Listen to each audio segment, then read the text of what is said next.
2022년 예수 함께 사순절 묵상 첫째 날입니다. 오늘 제 수요일을 시작으로 40일 동안의 사순절 묵상이 시작됩니다. 이 사순절 묵상을 통해서 예수 그리스도의 십자가의 길과 또 우리가 그 십자가를 따르는 사람으로서 교회의 길을 함께 묵상하고 깊이 마음에 새기는 시간 되기를 소망합니다. 오늘 첫날 함께 생각할 내용이 시작은 이미 죽음을 머금고 있다라는 제목의 내용입니다. 오늘 함께 나눌 말씀은 마태복음 2장 13절에서 18절 말씀입니다. 좀 더 깊은 묵상을 위해서 새 번역 성경과 새 한글 성경으로 두 가지 번역으로 말씀을 읽도록 하겠습니다. 박사들이 돌아간 뒤에 주님의 천사가 꿈에 요셉에게 나타나서 말하였다. 헤롯이 아기를 찾아서 죽이려고 하니 일어나서 아기와 그 어머니를 데리고 이집트로 피신하여라. 그리고 내가 너에게 말해 줄 때까지 거기에 있어라. 요셉이 일어나서 밤 사이에 아기와 그 어머니를 데리고 이집트로 피신하여 헤롯이 죽을 때까지 거기에 있었다. 이것은 주님께서 예언자를 시켜서 말씀하신 바 내가 이집트에서 내 아들을 불러냈다 하신 말씀을 이루시려는 것이었다. 헤롯은 박사들에게 속은 것을 알고 몹시 노하였다. 그는 사람을 보내어 그 박사들에게 알아본 때를 기준으로 베들레헴과 그 가까운 온 지역에 사는 2살짜리로부터 그 아래의 산의 아이를 모조리 죽였다. 이리하여 예언자 예레미야를 시켜서 하신 말씀이 이루어졌다. 라마에서 소리가 들려왔다. 울부짖으며 크게 슬피 우는 소리다. 라헬이 자식들을 잃고 우는데 자식들이 없어졌으므로 위로를 받으려 하지 않았다. 아멘. 새한글 성경입니다. 점성가들이 돌아간 뒤에 보라, 주님의 천사가 꿈에 요셉에게 나타나 말한다. 일어나서 아이와 아이 엄마를 데리고 이집트로 피신하세요. 그리고 거기 계세요. 내가 그대에게 다시 말해 줄 때까지요.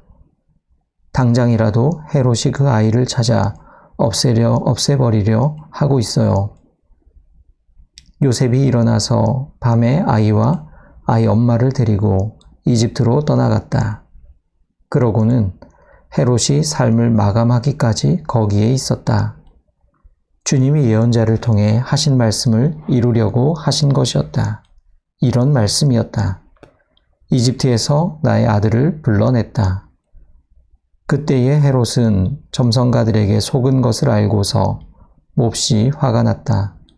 그래서 사람들을 내보내어 베들레헴과 그 경계 지역에 있는 남자아이들을 2살부터 그 아래로 모두 죽이게 했다.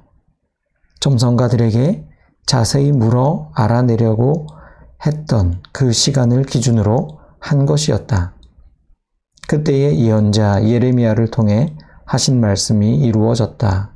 이런 말씀이었다. 소리가 라마에서 들리는구나. 큰 울음과 애통 소리구나.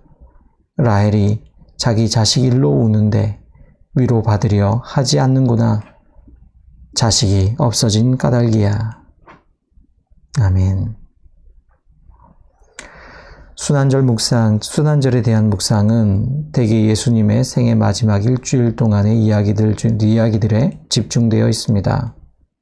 교회 역시 이에 맞추어 예수님의 예루살렘 입성을 기념하는 종려주의를 기점으로 고난주간을 시작하고 있습니다. 이 일주일 중에서도 핵심을 이루는 부분은 순환사화라고 부르는 예수님의 마지막 날들에 대한 관한 이야기입니다. 그리고 모든 순환의 이야기들은 예수님의 겟세마네 동산 체포로부터 시작되어 재판을 거쳐 십자가의 처형과 죽음에까지 이어지는 최후 12시간의 이야기에서 그 정점을 맞게 됩니다. 하지만 예수님의 순환이 단지 그 일주일에 국한된 것일까요? 복음서들은 단지 마지막 일주일만이 아니라 이미 그분의 생애에 짙은 죽음의 그림자가 어른거리고 있었다는 사실을 여러 곳에서 암시합니다. 그러므로 이제부터 함께 나눌 그리스도의 순환에 대한 묵상은 바로 이 그림자로부터 출발하려고 합니다. 예수님의 전 생애에 걸쳐 여러 차례 스치며 지나가는 고난과 죽음에 대한 암시와 전조들 속에는 최후의 십자가 죽음이 이미 잉태되어 있습니다. 예수님의 탄생으로부터 이미 죽음을 머금고 있습니다. 동방으로부터 온 박사들이 자신을 속이고 그 사이 예수님의 가족이 이집트로 피신한 사실을 알게 된 헤롯 대왕은 베들레헴 근방에 있는 모든 아기들을 살해하라는 명령을 내립니다.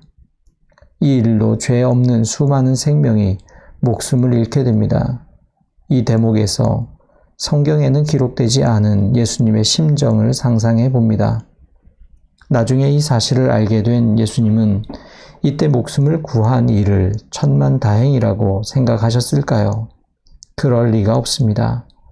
목숨을 잃은 무죄한 아기들의 죽음은 예수님 평생의 아픔이 되었을지도 모릅니다. 세상의 모든 생명을 구하고자 하시는 예수님은 이렇게 처음부터 죽음의 위협 속에서 삶을 시작하십니다. 그 무거운 죽음을 떠안고 자신의 생애를 시작하십니다. 예수님을 향한 죽음의 그림자는 마지막뿐 아니라 시작부터 드리워져 있었던 것입니다. 처음부터 죽음의 위협 속에서 삶을 시작하신 예수님을 생각하며 그분의 마음이 어떠셨을지 함께 생각해 봅시다.